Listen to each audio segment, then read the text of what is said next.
अगर आप हमारे चैनल पर नए आए हैं तो हमारे चैनल को सब्सक्राइब करें और साथ में दिए गए बेल आइकन के बटन पर क्लिक करें। गर्मियों का मौसम चल रहा था। सब पक्षी बहुत खुश थे क्योंकि इनके जंगल में आम का मौसम जो आ गया था। अरे दोस्तों, मैं तो इस शदीद गर्मी में बहुत परेशान हूँ, परंतु मैंने कल ही देखा हमारे आम के पेड़ में आम लगना शुरू हो गए हैं। वो तो ठीक है काले कौवे, परंतु हमारे जंगल में सिर्फ एक ही आम का पेड़ है, इसलिए कोई भी पक्षी एक भी आम ज़ाया नहीं करेगा।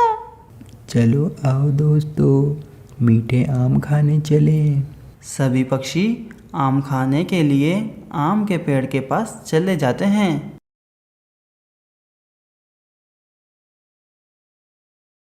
हाँ भाई पक्षियों, ये आम तो बहुत ज़्यादा ही मीठे और स्वादिष्ट हैं। मैं तो ये समझा था कि मैं तो 3 से 4 आम खा जाऊंगा। हाँ काले कौवे, मुझे भी आम बहुत ज़्यादा मज़े के लग रहे हैं। मैं कुछ आम तोड़कर अपने घर ले जाऊंगी। ये सारी बातें आम का पेड़ भी सुन रहा होता है और फिर मन ही मन में सोचता है, अरे ये पक्षी तो मज़े ले लेकर मेरे सारे आम तोड़कर खा ही जा रहे हैं। ऐसा ना हो मेरे सारे आम ही ख़त्म हो जाएं, क्योंकि मेरी सारी खूबसूरती इन आम से ही है। मुझे इन पक्षियों को आम खाते तोड़ते रोकना ही होगा।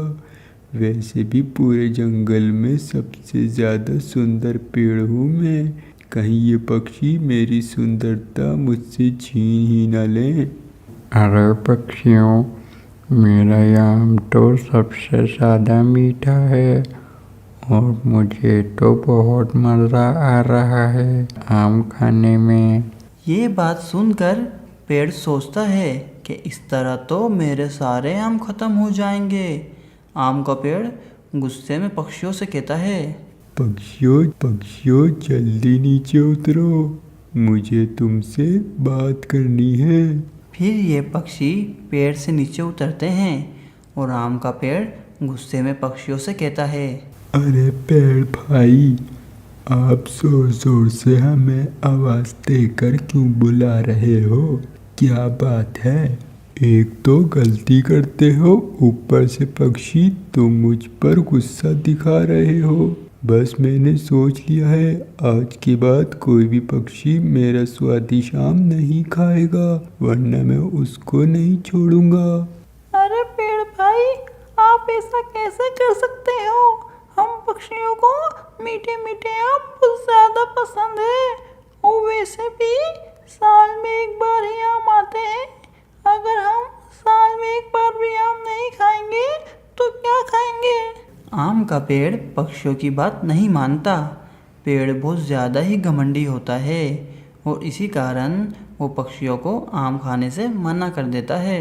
नहीं पक्षियों, मैंने तो ये बहुत पहले ही सोच लिया था कि मैं अपने आम किसी पक्षी को तोड़ने नहीं दूंगा। मैं इस जंगल में इकलौता आम का पेड़ हूँ और बहुत ज़्यादा ही सुंदर हूँ। तुम सब पक्षी मेरे रसीले और मीठे आम खाकर ख़त्म कर दोगे और मेरी सारी खूबसूरती भी ख़त्म कर दोगे।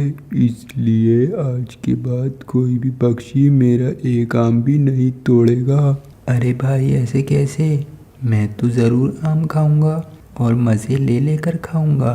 अगर किसी पक्षी ने मेरा एक आम भी तोड़ा तो मैं उसे नहीं छोड़ूंगा, उसे पेड़ से नीचे गिरा दूंगा। पेड़ की ये बात सुनकर सभी पक्षियों को बहुत बुरा लगा और वो यहाँ से चले जाते हैं। इसी तरह समय गुजरता रहा और पानी ना मिलने के कारण ये पेड़ सूख जाता है और इस पर एक भी आम नहीं रहा। इसकी हालत बहुत ज़्यादा ही ख़राब हो जाती है। मैंने उन पक्षियों के साथ बहुत गलत किया था, जिस कारण मेरी ये हालत हो गई। आज मैं जंगल का सबसे बदसूरत पेड़ हूँ। कुछ समय बाद वहाँ से पक्षी गुजर रहे होते हैं तो ये पेड़ उन्हें आवाज़ देकर बुलाता है, अरे पक्षियों, मेरी बात सुनो, मुझे तुमसे बात करनी है, मेरे पास आओ। फिर पक्षी पेड़ के पास आते हैं। अरे पेड़ भाई, ये आपको क्या हो गया? हम पक्षियों ने कई सालों से आपको नहीं देखा, परंतु ये हालत कैसे हो गई आपकी? करिश्मा चिड़िया, जब से मैंने तुम सब पक्षियों को आम खाने से मना किया था, तुम सब पक्षी मुझे छोड़कर चले गए थे और मुझे काफ़ी सालों से पानी नहीं मिल रहा था और बहुत समय से बारिश भी नहीं हुई, जिस कारण मेरी ये हालत हो गई और मैं पूरी तरह से सूख गया। अब तो मेरे में आम क्या पत्ते भी नहीं लगते। मैं जान चुका हूँ, ये मेरा हाल मेरी घमंड की वजह से हुआ है। मैं समझता था कि मैं जंगल का सबसे खूबसूरत पेड़ हूँ, परंतु देखो, आज मैं जंगल का सबसे बदसूरत पेड़ बन गया। पेड़ भाई, आपने जो हमारे साथ किया उसकी आपको बिल्कुल ठीक सज़ा मिल रही है। मैं आपका वो व्यवहार कभी नहीं भूल सकता हूँ। हाँ पेड़ भाई, आपको पता चल गया ना कि किसी का दिल दुखाना कितनी गलत बात है और ऊपर वाला किसी का दिल दुखाने वाले को कभी माफ़ नहीं करता। पक्षियों, मुझे माफ़ कर दो, मैं बहुत तकलीफ़ में हूँ, मैं मर जाऊँगा। पक्षियों, हमें माफ कर देना चाहिए पेड़ भाई को। इन्हें अपने किए की सजा मिल गई और अब तो इन्हें अपने किए पर बहुत ज़्यादा पछतावा भी है। ठीक है करिश्मा, तुम्हारे कहने पर हम इस आम के पेड़ को माफ़ कर देते हैं।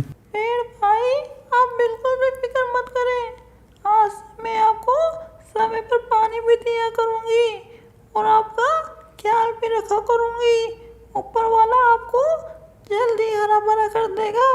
दोस्तों, इस कहानी से हमें ये सबक मिलता है कि घमंड करने वालों का कोई नहीं होता, वो एक न एक दिन अकेले ही रह जाते हैं।